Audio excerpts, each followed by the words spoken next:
Khi bố mẹ tôi nghỉ hưu, họ đã mua một ngôi nhà ở Hy Lạp, để lại tôi tự chăm sóc ngôi nhà của gia đình một mình. Tôi không phiền, vì nó tốt hơn là phải tự mua một căn nhà. Tuy nhiên, một ngôi nhà 2 tầng cho một người đàn ông độc thân ở độ tuổi ngoài 30, đó là một điều quá sức đối với tôi. Tôi mất việc trong đại dịch, và với giá cả ngày càng tăng cao, tôi quyết định bắt đầu cho thuê những phần không gian tôi không sử dụng của căn nhà. Tầng trên đủ rộng để chứa ít nhất một vài sinh viên đại học, và một tầng hầm rộng rãi cho một người khác. Chỉ là một tầng hầm lớn, với một phòng bao phủ toàn bộ mặt dưới của tòa nhà, được chống đỡ bởi những cột bê tông dày. Đó không phải là nơi tôi thường nghĩ đến để cho thuê, nhưng tôi nghĩ rằng cũng không hại gì khi đề xuất, miễn là tôi trung thực về tình trạng của nó. Tôi dành cả tháng trời để chuẩn bị các không gian, dọn dẹp tầng trên và chuyển đồ từ tầng hầm đến một kho lưu trữ dài hạn. Ban đầu, trông như chúng tôi có một số hư hại do nước, nhưng hóa ra đó là cảnh báo giả mà thôi. Tất cả đều diễn ra suôn sẻ, và tiền thuê sẽ giữ tôi ổn định cho đến khi tôi có thể kiếm được một công việc đúng nghĩa. Tôi đăng quảng cáo lên một vài mạng xã hội, một cho không gian tầng trên, đủ lớn để chứa ít nhất một vài người, và sau đó là tầng hầm. Tôi không chắc lắm về tầng hầm, nhưng tôi đã chụp vài bức ảnh và hy vọng điều tốt đẹp nhất. Giá thuê cũng rẻ hơn mức nên có, tôi đoán vậy. Tôi nhận được vài đơn xin thuê cho không gian tầng trên, nhưng hầu hết đều là ngắn hạn hoặc bắt đầu cãi nhau về giá. Có một gã chỉ xuất hiện và cố gắng đi thẳng vào mà không gọi trước. Đó là một khoảng thời gian kỳ lạ.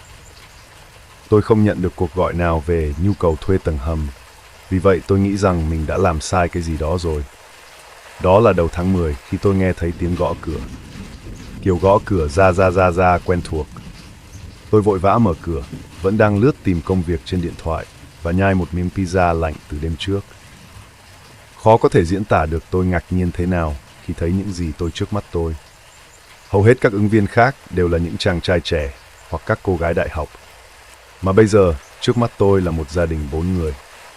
Một người mẹ và người cha, cả hai đều khoảng hơn 40 tuổi, và 2 cậu con trai nhỏ từ 10 đến 14 tuổi.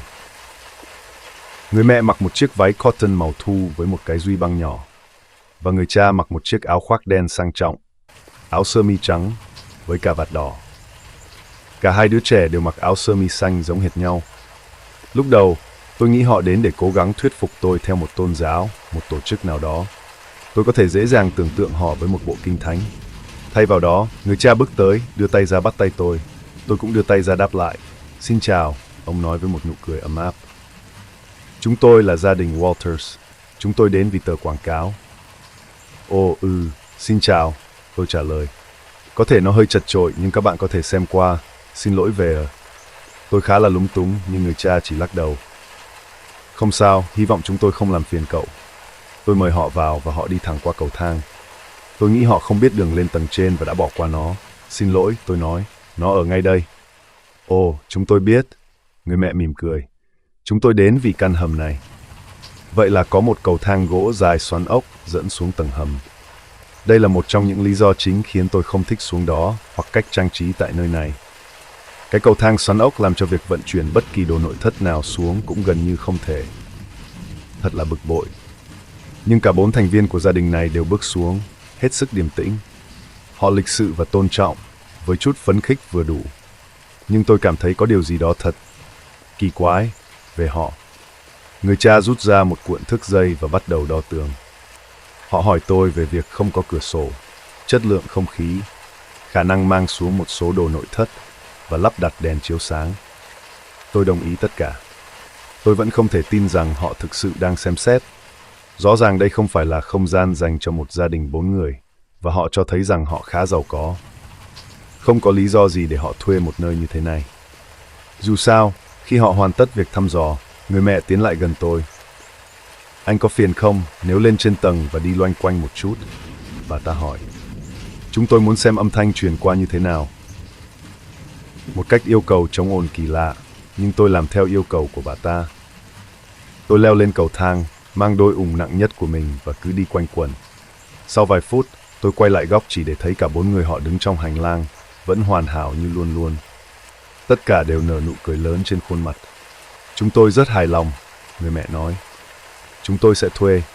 Họ ký hợp đồng thuê 6 tháng và tôi quen họ hơn một chút trong vài tuần tiếp theo khi họ thỉnh thoảng ghé qua. Có Layla, người mẹ. Anders, người cha. Các đứa con là Aiden 12 tuổi và Alvin 13 tuổi. Rõ ràng, họ đang muốn chuyển nhà và muốn tìm một nơi nhỏ và rẻ trong thời gian chờ mua căn nhà mới. Mặc dù vậy, tôi vẫn không thể gạt bỏ cảm giác rằng tầng hầm là một lựa chọn kỳ lạ cho họ. Dù sao, tôi đang cần tiền và họ rất háo hức muốn thuê. Họ thậm chí còn đề nghị trả thêm một chút vì họ mang nhiều người hơn tôi dự đoán. Khoảng một tuần sau, họ đến để chính thức dọn vào. Layla và Anders nhất quyết tự mang mọi thứ vào và bảo rằng tôi không cần bận tâm với việc họ bưng bê đồ nặng. Rõ ràng, có thể thấy việc để họ ở đó đã là một ân huệ đủ lớn. Họ mang vào khoảng một tá đồ nội thất được bọc trong tấm bạt xanh, nhiều kích cỡ khác nhau, mà cùng với khoảng một tá thùng carton lớn, không cái nào có đánh dấu.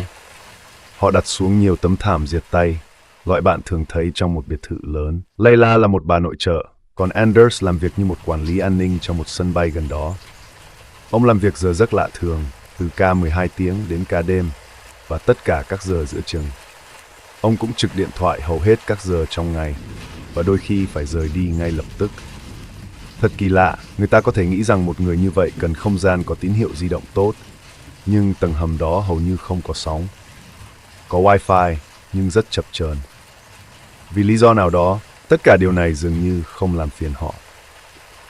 Tuần đầu tiên sống cùng gia đình Walters không có vấn đề gì. Hầu hết thời gian tôi quên rằng họ thậm chí đang ở đó. Tôi chỉ thấy họ rời tầng hầm một vài lần và họ không gây ra tiếng động gì. Có chăng chỉ là một vài tiếng động nhỏ. Tôi có thể nghe thấy họ dậm chân lên hoặc xuống cầu thang gỗ cũ kỹ đó vài lần. Nhưng chủ yếu là Anders đi làm.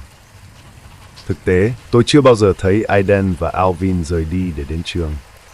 Tôi nghĩ rằng họ được học tại nhà, càng củng cố ý nghĩ trong đầu rằng gia đình này có thể đang được giáo dục bởi tôn giáo nào đó.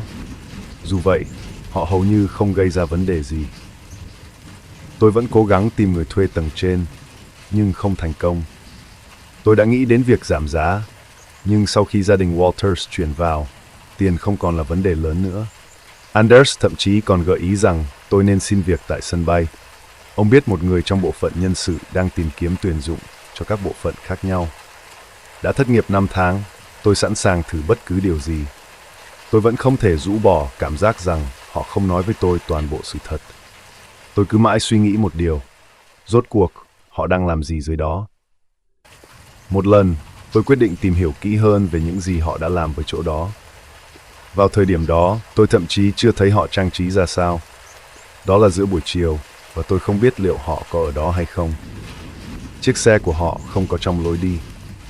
Tôi gõ vài lần, và khi không có phản hồi, tôi dùng chìa khóa để xuống. Khi tôi quẹo qua góc, không gian im ắng đến chết người và hoàn toàn tối om. Tôi bật đèn lên.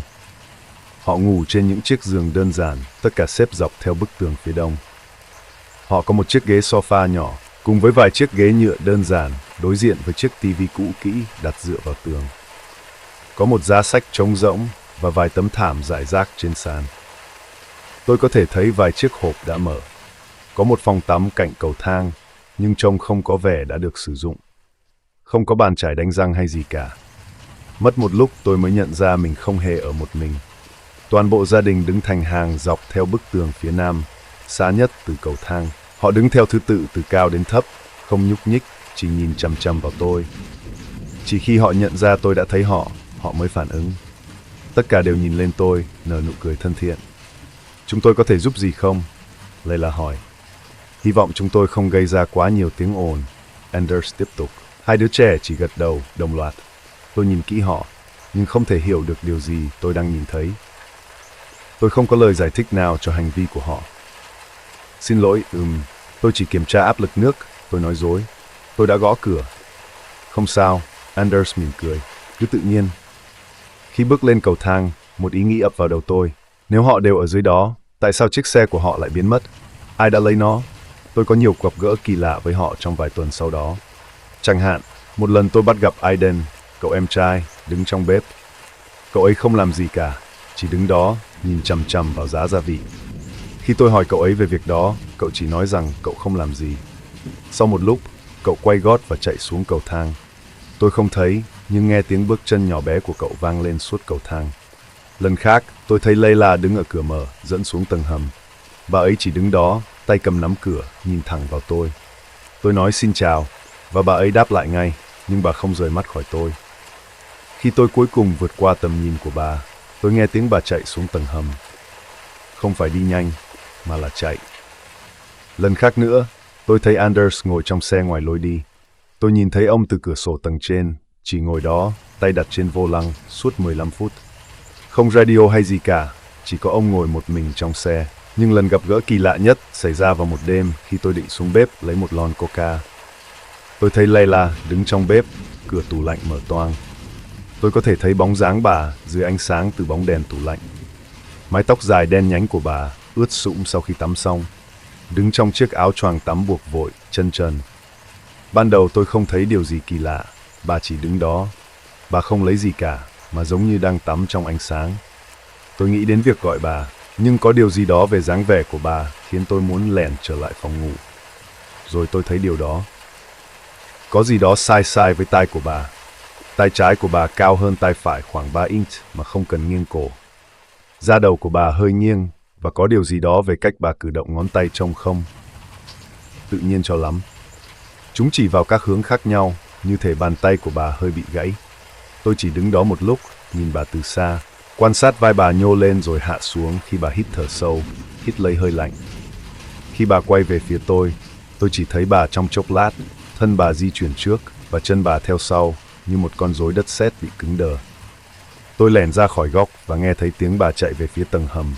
Chân bà gõ nhịp không đều trên thảm hành lang. Khi bà đến cửa, bà dừng lại. Tôi dựa vào tường, lắng nghe từ phòng khác. Tôi nghe thấy tiếng bà bước quanh một lúc, rồi có tiếng kêu rắc. Một cái chân bật ra, thứ gì đó tìm đường trở lại khớp. Bước chân của bà trở lại nhịp điệu tự nhiên khi bà vội vàng xuống cầu thang. Tôi chỉ đứng đó một lúc, cố giữ bình tĩnh. Vì tất cả ý định và mục đích, có thể tôi chỉ đang nhìn thấy bà trong ánh sáng kỳ lạ. Đêm tối và tôi buồn ngủ. Nhưng tôi không thể rũ bỏ cảm giác rằng có điều gì đó không tự nhiên về bà. Rằng tôi đã thấy điều gì đó tôi không nên thấy. Từ ngày đó trở đi, tôi trở nên nghi ngờ hơn. Tôi không vào hành lang vào ban đêm và cố gắng tránh cửa tầng hầm hoàn toàn. Tôi cố gắng hết sức để gạt họ ra khỏi đầu. Tôi quay lại tập trung vào việc tìm một công việc và một người thuê thứ hai cho tầng trên. Cả hai đều là thử thách, nhưng tôi đang có sự tiến triển. TSA đang tuyển dụng. Không phải công việc hấp dẫn nhất, nhưng sẽ là công việc ổn định. Có một cặp sinh viên đại học đến kiểm tra tầng trên. Một cặp đôi trẻ cần một nơi ở trong khi họ hoàn thành bằng thạc sĩ. Họ có vẻ là những người tốt, và chúng tôi có vẻ rất hợp nhau. Họ biết nơi này không phải là nơi hấp dẫn nhất, nhưng đó là giải pháp tạm thời tốt trong khi họ hoàn thành học kỳ tới. Vấn đề duy nhất là gia đình Walters mà tôi chưa giới thiệu cho họ. Tôi nhớ mình đã gõ cửa tầng hầm, có cặp đôi trẻ đứng phía sau mong đợi. Albin, anh trai lớn nhất, vang lên với giọng vui vẻ, mời vào. Khi chúng tôi bước xuống cầu thang, gia đình 4 người đứng thành hai hàng hoàn hảo. Mẹ và cha ở phía sau, hai đứa trẻ ở phía trước. Tất cả đều ăn mặc chỉn chu, với nụ cười tươi mới in trên khuôn mặt. Cả cảnh tượng thật quá phi lý, như một quảng cáo lạc lõng từ những năm 1950. Xin chào. Layla cười khúc khích. Trông họ cứ như là cặp vợ chồng son nhỉ, Anders? Chắc chắn rồi Layla. Các con nghĩ sao? Và đồng thanh, không bỏ lỡ nhịp, hai đứa trẻ trả lời. Họ chắc chắn là cặp đôi đẹp nhất. Trong khoảng 20 giây sau đó, sự im lặng khó chịu dần dần lớn lên giữa chúng tôi. Gia đình Walters chỉ đứng đó, cười với chúng tôi, chờ đợi một phản ứng nào đó. Tôi muốn nói điều gì đó, nhưng tôi không thể không cảm thấy rằng mình đang bỏ lỡ điều gì đó hiển nhiên. Màu mắt của Layla có khác một chút không? Khuôn mặt của Albin có bị lệch một chút không? Anders có thiếu ngón tay nào không? Hay ông ấy chỉ đứng ở một góc kỳ lạ? Có lẽ họ đã luôn kỳ lạ.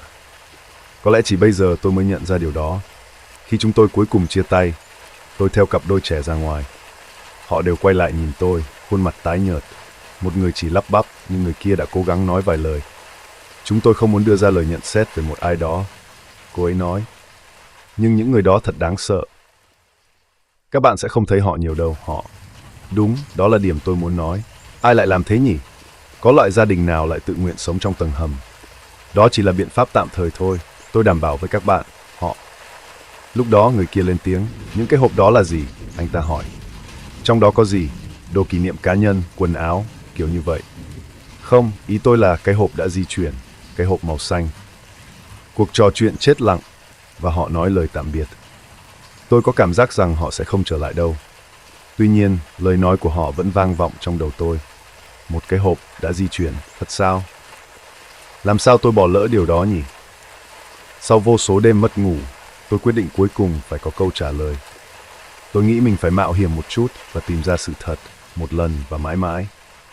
Vì vậy, một ngày nọ, tôi nhét một tờ giấy dưới cửa, thông báo rằng chúng tôi cần họ dọn dẹp tầng hầm trong một buổi chiều để một thợ ống nước thực hiện một số sửa chữa. Tôi tra cứu một số thông tin về hệ thống ống nước trên Wikipedia và tham khảo một công ty thực sự, khiến nó trông rất thật. Sau đó trong ngày, Leila và Anders ghé qua, nắm tay nhau, nói với tôi rằng họ chắc chắn sẽ ra ngoài trong ngày. Có lẽ chúng tôi sẽ đi sở thú, Anders cười nói. Ông không phải đi làm à? Tôi hỏi. Nó đến và đi, ông cười lớn. Chúng tôi rất may mắn. Rất may mắn, Leila đồng ý. Rất may mắn. Vào thời gian đã định, gia đình đã ra khỏi tòa nhà. Họ đi một chuyến bằng xe của Anders, hứa sẽ trở lại sớm. Tôi nói với họ rằng thợ ống nước sẽ không mất hơn 1 giờ để sửa chữa. Họ có vẻ hơi nghi ngờ khi chưa thấy thợ ống nước thực sự xuất hiện, và họ để sự nghi ngờ đó treo lơ lửng trong không khí. Cuối cùng, tôi chỉ nói dối thẳng thừng, đưa cho họ một cái tên giả và hỏi liệu họ có muốn tôi gọi thợ hay không. Khi họ rút xe ra khỏi lối đi, tôi có thể cảm thấy mình đang đổ mồ hôi. Tôi thậm chí không biết mình sợ gì, nhưng tâm trí tôi cứ quay lại đêm đó khi tôi thấy bà đứng dưới ánh sáng của tủ lạnh. Tôi không biết họ đang giấu điều gì, hoặc họ sẽ làm gì nếu tôi phát hiện ra. Nhưng có một phần trong tôi chỉ muốn vào xe và lái đi, và một phần khác bảo rằng tôi sắp làm ngớ ngẩn. Khi họ cuối cùng lái đi, tôi không lãng phí thời gian. Tôi vội vàng xuống tầng hầm, bật đèn và bắt đầu xem xét đồ đạc của họ. Đó là sự xâm phạm quyền riêng tư. Có thể là bất hợp pháp, nhưng nếu tôi muốn ngủ yên giấc, tôi phải có câu giải thích về lý do tại sao họ lại kỳ lạ đến vậy. Có rất nhiều điểm kỳ lạ về không gian của họ. Ví dụ, tất cả các giường đều được che phủ cẩn thận, như thể từ trước đến giờ không có ai ngủ trong đó. Hầu hết các ghế sofa và bề mặt đều phủ bụi. Tôi có thể thấy TV đã lâu không được bật, nó thậm chí không được cắm. Không có điện thoại hay bộ sạc điện thoại. Không có máy tính xách tay hay máy tính để bàn, chỉ có một đống hộp và đồ nội thất không được sử dụng nhiều. Tôi tìm thấy một chiếc máy ảnh Polaroid, ít nhất 30 năm tuổi. Tôi bắt đầu kiểm tra các hộp của họ. Chỉ là quần áo, có vẻ như vậy. Tất cả các biến thể của những gì tôi đã thấy, những bộ áo sơ mi, quần, váy và giày giống hệt nhau. Ít nhất 4 hộp như vậy. Một hộp chỉ đầy phụ kiện như bông tai, vòng cổ, kính, keo xịt tóc và móng giả.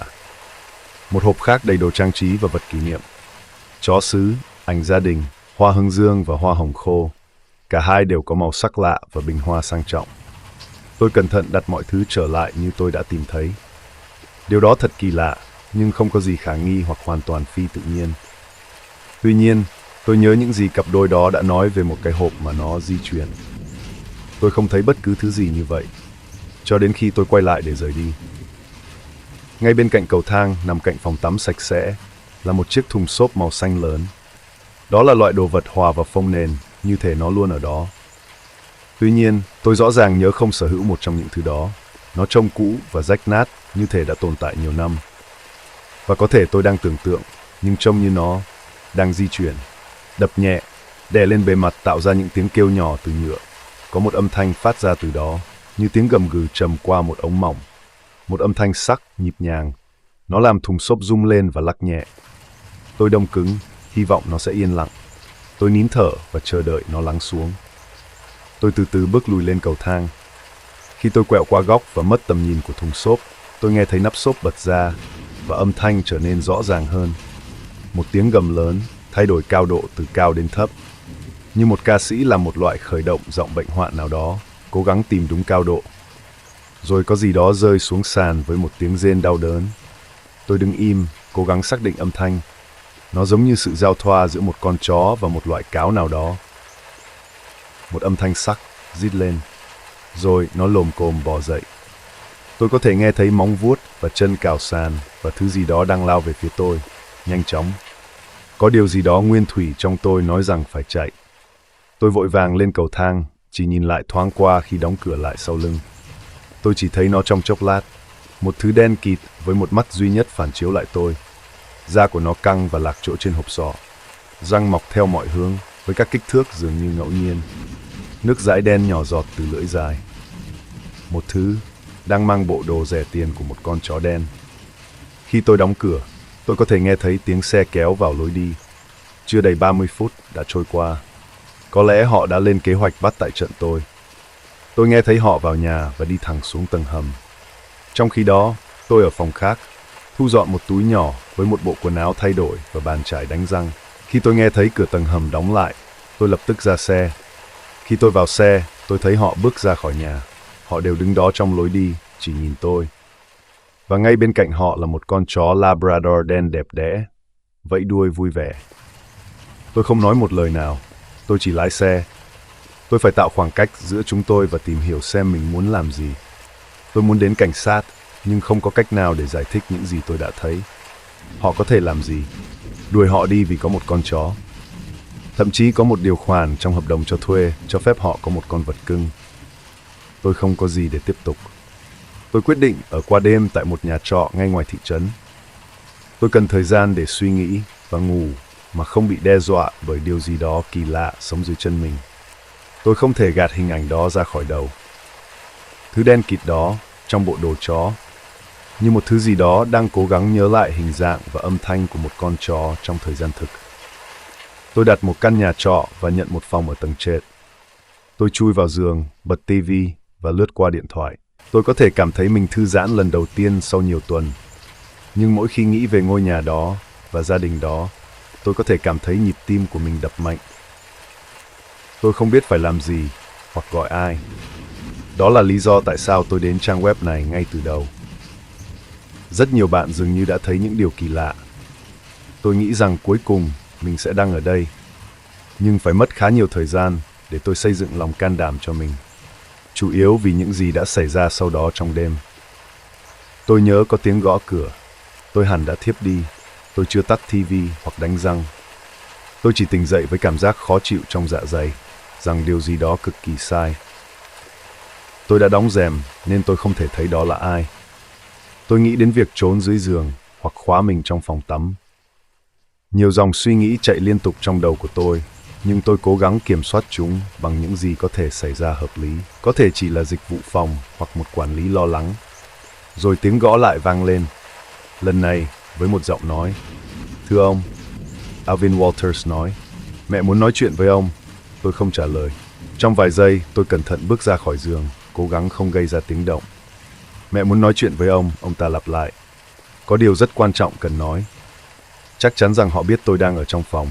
Họ biết và họ muốn thứ gì đó.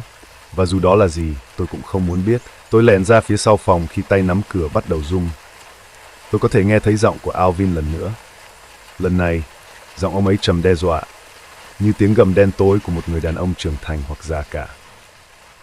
Mẹ muốn nói chuyện với cậu. Tôi kéo rèm cửa sổ ra để nhìn ra phía sau tòa nhà. Tôi nghĩ mình có thể leo ra ngoài cửa sổ. Nhưng ngay khi những chiếc rèm được kéo ra, tim tôi ngừng đập. Ngay đó là Anders, cha của họ, chỉ cách cửa sổ vài inch. Ông ta đứng thẳng với chiếc áo sơ mi gọn gàng, sáng rực dưới ánh sáng sắc bén của màn hình TV. Nụ cười lịch sự luôn hiện trên khuôn mặt ông ta. Ông ta gõ nhẹ vào cửa sổ. Cậu có thể mở cửa chứ? Ông hỏi. Sẽ không mất nhiều thời gian đâu. Tôi nhìn kỹ hơn một chút. Và lần nữa tôi thấy những chi tiết nhỏ mà không đúng. Môi ông ta trùng xuống một chút. Rõ ràng ngày hôm trước không có điều đó. Một mắt thấp hơn mắt kia. Đường tóc tiến về phía trước nhiều hơn thường lệ. Như thể ông ta đã vội vàng để trông giống người. Tiếng gõ cửa lại vang lên. Lần này là từ cửa sổ. Những tiếng nói từ phía trước và phía sau. Thậm chí có thể từ phòng bên cạnh. Những giọng nói nhỏ, giọng nói lớn, giọng nói vỡ vụn. Chúng tôi chỉ muốn làm rõ một số điều. Mẹ muốn nói chuyện. Không phải như cậu nghĩ đâu. Tôi phải thoát khỏi đây. Nhưng để làm vậy, tôi cần quyết định đi đâu. Vì vậy, tôi kéo rèm cửa phía trước ra để xem có bao nhiêu người đang đợi ở phía trước. Cả 5 người trong gia đình đều đứng trước nhà. Mẹ, cha, các con và con chó. Tôi nhìn lại, như muốn tự thuyết phục rằng mình không điên. Có 2 người cha và không ai trong số họ trông đúng cả. Xa hơn trên đường, trong xe của họ, tôi thấy 2 đứa trẻ giống hệt Aiden và Alvin. Cả hai đều có những đặc điểm nhỏ khác thường, như thể chúng chưa hoàn thiện. Một hàm lỏng lẻo, một mắt kỳ lạ. Một trong số chúng có một mảng hói lớn. Bước ra từ văn phòng quản lý nhà trọ, tôi thấy một Layla khác. Người này có một cánh tay xẹp và khuôn mặt bị liệt. Tôi bị bao vây. Tôi giơ điện thoại lên như một vũ khí. Tôi sẽ gọi cảnh sát, tôi hét lên. Tránh xa tôi ra. Điều đó sẽ rất phiền phức, Anders nói, và cậu sẽ chết. Aiden thêm vào. Chết từ lâu rồi, Alvin cười khúc khích, giọng lúc trầm lúc bồng. Tay nắm cửa lại rung lên, mạnh mẽ hơn lần trước. Tôi có thể cảm thấy nhịp tim mình tăng lên, hơi thở trở nên ngắn lại. Tôi nhìn qua lại, thấy Anders ở cửa sổ sau đang cố gắng mở khóa. Chỉ đến lúc đó tôi mới thấy rằng một trong những ngón tay của ông ta chỉ còn lại xương. Làm một thỏa thuận nhé. Layla gợi ý. Có lợi cho tất cả mọi người. Cô đang nói cái gì vậy? Đi vào phòng tắm của cậu, lấy một miếng khăn giấy và nhai nó. Sau đó ném nó ra ngoài cửa sổ. Cái gì? Tôi không thể hiểu được những gì tôi đang nghe. Như thể những từ đó có mặt nhưng không có ý nghĩa gì với tôi. Chúng tôi cần một bộ đồ mới, Layla nói. Cậu sẽ làm được. Các người không chiếm hữu hoặc thay thế được tôi đâu. Ồ, chúng tôi sẽ để cậu yên. Và cậu cũng sẽ để chúng tôi yên. Vì nếu cậu không làm, những người trông giống cậu sẽ bắt đầu làm những điều tồi tệ. Đúng không, Anders? Ồ, đúng vậy, Layla, một Anders nói. Những điều tồi tệ. Vì vậy, tất cả chúng ta đều có thể bước đi.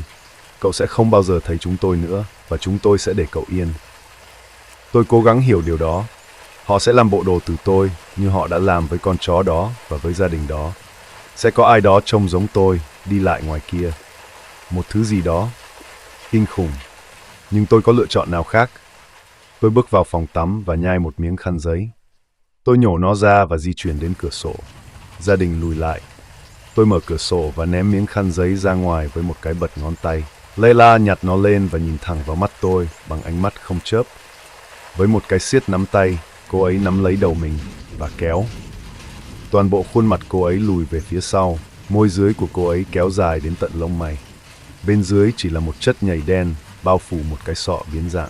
Cô ấy giống như một vũng dầu di động, hoàn toàn đen như bầu trời ban đêm và trơn như một vũng nước. Cô ấy đẩy miếng khăn giấy vào trong cơ thể của mình trước khi kéo khuôn mặt trở lại. Phải mất vài giây để cô ấy điều chỉnh lại, nhưng cô ấy không thể làm nó trông hoàn chỉnh được. Cô ấy ho nhẹ. Cô ấy chờ đợi. Cô ấy gật đầu. Và khi cô ấy nhìn lại tôi, cô ấy làm vậy với chính đôi mắt của tôi. Nói bằng chính lưỡi của tôi. Cảm ơn. Tôi nghe thấy chính mình nói. Tôi nghĩ điều này sẽ tốt cho tất cả chúng ta, đúng không? Tôi không thể trả lời. Tôi không thể nghĩ gì cả. Tôi chỉ đóng rèm lại và lùi lại. Tôi nghe thấy tiếng một chiếc xe chạy đến. Tôi nghe thấy tiếng xào xạc trong bụi cây phía sau. Và từ xa, tôi có thể nghe thấy giọng của mình lần cuối. Chúng tôi sẽ đi vào sáng mai, nó nói. Nhưng chúng tôi không đi xa đâu. Chiếc xe lái đi, để lại tôi trong sự im lặng kinh hoàng. Miệng tôi khô khốc vì thở gấp. Sáng hôm sau họ đã đi.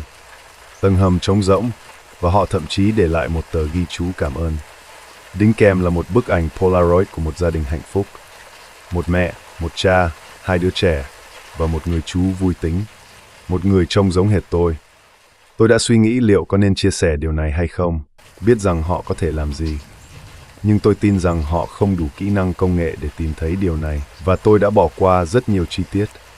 Tôi chỉ cần biết liệu có ai từng gặp thứ gì tương tự, và nếu có, làm thế nào bạn đã vượt qua được. Họ vẫn còn ngoài kia chứ?